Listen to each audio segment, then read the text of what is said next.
Live Ambassador, on this point, so there is a specific at least that has come out, though we don't know what exactly it is. Collaboration on a project could be anything. It could be capacity building, could be education, could be health. Could it also be security related? I doubt if it will be security related. So again, I think this is important, but we should not overplay its significance. If China has agreed to collaborate with India on a project in Afghanistan, in itself is significant. So far they have been reluctant by and large to engage with us in Afghanistan because they don't want to do anything that causes any concern to Pakistan. At the same time, the Afghans themselves have wanted to involve China more and more. What's happening there, because they feel that that will bring in an additional dimension to their economic potential, and also that may be one way of curtailing some of Pakistan's negative activities. The US itself over time has been wanting to involve China more in Afghanistan so that then they can step back a little, especially in terms of the economic assistance, and hoping that China can then again curtail some of Pakistan's negative approaches in Afghanistan. So most of the players have been wanting to involve China more in Afghanistan. But China has not been wanting to engage with us. Sure. And we have, I think, from time to time been open to having some discussion on Afghanistan with the Chinese, but there has been some reluctance on their part. So if they have agreed in principle to cooperate on a project in Afghanistan, in itself it is significant. But then much will depend on the nature of the project. Correct. What kind of project? How big is it? So while there may be symbolism... Is it building roads? We have to see. And it's not easy. We have to wait and see, because then those details we need to get fleshed out. How long does that take? The Afghans also have to agree that there is a project being done jointly by India and China. So there is a lot we still need to do. So significant in itself as an important step. But we should not overplay, and we should just wait and see how it evolves. Well, also joining us is Professor Chen Hong. He's the Executive Director of the Asia-Pacific Studies at the Normal University in Shanghai. Thanks so much, Professor Hong. Do you also share the view among many that this is the start of a new relationship, not only in terms of India and China, but because of the changing global scenario? Yes, definitely. I think actually China has been benefiting from its interaction with India, bilateral trade, investments and infrastructure collaboration. People mobility, between our two countries have been dynamic and robust. So, in almost everywhere in China, you can see actually the impact of India's influence in temples, in food, in Bollywood movies. So in Shanghai, which is a dynamic, financial center and also technological, center, we can see, many young Indians working and studying, in IT companies, financial institutions, and universities. So indeed, there are historical differences between China and and also India. But in China, as you know, Confucianism, promotes while trying to. We seem to be having for both countries to be obsessively fixated on differences, where there are ample room for us to collaborate on mutual benefits. Yes. You're right, Professor Chen Hong. I apologize for interrupting there, but it seems to be a problem with the communication line.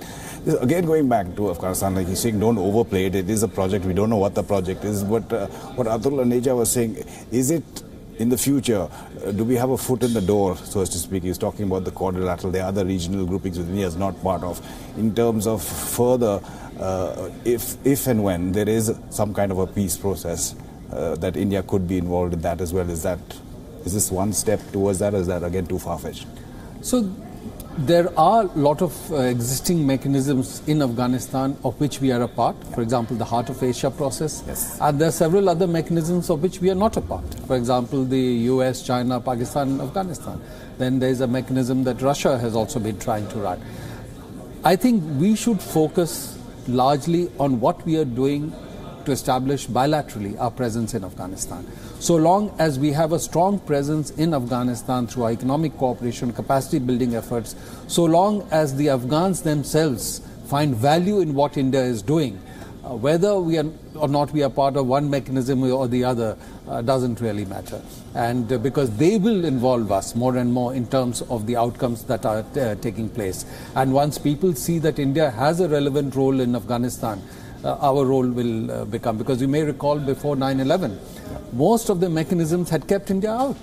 And it was only after 9/11, through our economic assistance programs, we made ourselves tremendously relevant in Afghanistan, and everybody recognizes the role that India has played there. And again, when they were talking about trade and bilateral trade, and in both India and China's economic powers, they also touched upon India's soft powers. And we've seen how Bollywood movies, people-to-people contact. Now that is an important part of these two civilizations actually understanding each other, not just this top-down summit that we're seeing now. Yes, I think soft power, the people-to-people exchanges, tourism. I think, again, the Foreign Secretary in his visit referred to tourism. And it's an important dimension, because when tourists go to another country and they interact with people there, see what's happening there, they absorb a lot. And for many countries, tourism is a very important economic component. I'll mention to you, for example, a country like France, which has a population of about 60 million, gets 84 million tourists. And 7% of French GDP is generated from tourism, even for a developed country. So a country like India, with 1.2 billion population, huge potential on tourism, there's a lot of economic, job-oriented, beyond the soft power that can be done through tourism. So yes, but again, historically, the two civilizations, the Indian and Chinese, have had interaction with each other. So it is important to build, because if you just look at the social media, for example, there is a lot of negativity towards each other, and sometimes very what could be called nationalist, in inverted commas, passions are raised on both sides.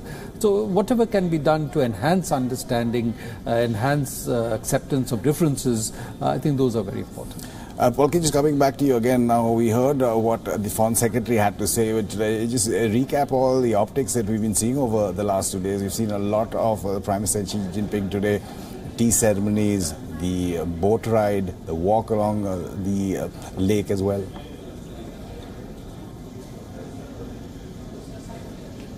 Yes, very high on optics, very high on symbolism, of course. But when you talk about the specific issues, yes, he did touch upon everything from climate change to trade to cultural people-to-people contact, saying that it is largely fragmented, and they would like the relationship, the bonhomie between the leaders to percolate between the peoples of the two countries. They're speaking about global issues for global stability and for global growth. India and China together can act as engines. They're talking about an open, pluralistic, participative global order. A lot of high-sounding words, but essentially what has been thrashed out in terms of nitty-gritties is not very clear, as I've been saying. But it's a start, and the Indian delegation, if I may add, looked quite upbeat and quite happy with what they have been able to accomplish. So hopefully some good deals are being taken back home, and they will start work on that. We asked about Masood Azhar, we asked about NSG, we asked about the BRI, and whether India has changed its position. India is more amenable to the idea of the Belt and Road Initiative. Not very much being given away there. But this is just one story that has come out of the project that we may be looking at in Afghanistan. There might be more. They may be looking at doing other things. And the sense that we get, Amitabh, is that this, in a way, this meeting, of course, the track to diplomacy has been on, the back channel talks have been on, but America played a big part in facilitating this unwittingly. The trade war has put the Chinese in a bit of a quandary, and they want help, they want a market. They're making goods by the thousands, and they cannot sell them in the American market, so they need desperate, which is why this has happened. Let me just take your last thought too, Professor Chen Hong, again in Shanghai. We do news just coming in on what Polki was talking about, that this project will be a joint economic project in Afghanistan. We still don't have any specifics on that.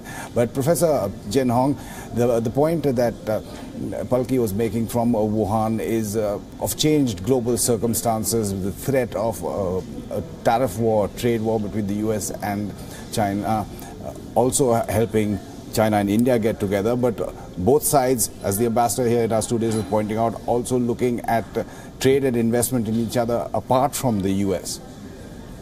Yes. I think actually between China and India, we have been talking and discussing about bilateral trade relations, which has been very important to the bilateral relations. India has been a very important country in Asia, and China is the number 2 largest economy in the world. So China and India have been discussing about the possibility of collaboration in infrastructure development, in particular about its high-speed railway between Bangalore and Chennai. And China and India are also discussing about the prospects of the formation of an oil alliance, which aspires to achieve better independence in oil prices. So the annual Chinese and Indian joint military exercises are going to be resumed in this year, and both sides are proactively restarting military dialogue and border meetings. So these are all, very positive signs that actually the two sides are actually, getting together and closer. And also we talk about this BRI, this Belt and Road Initiative, which is beneficial to both China, India, and also to the other countries in the region. So we believe India can benefit also enormously from this initiative. And China has been sincerely taking into consideration about the feedbacks from various countries and trying its best to ensure transparency and the reciprocal benefits, bilateral and also multilaterally. Professor Chen Hong, the Executive Director of Asia Pacific Studies, Arun Singh, former Indian diplomat, and Palki, will keep coming back to you for more reactions on that. But just to give you a little bit more of the flavor of what the Prime Minister faced last evening. A Chinese band played for Prime Minister Modi. Apparently it was a surprise for the guests, and there was a famous 1982 Bollywood song that was played by the Chinese band.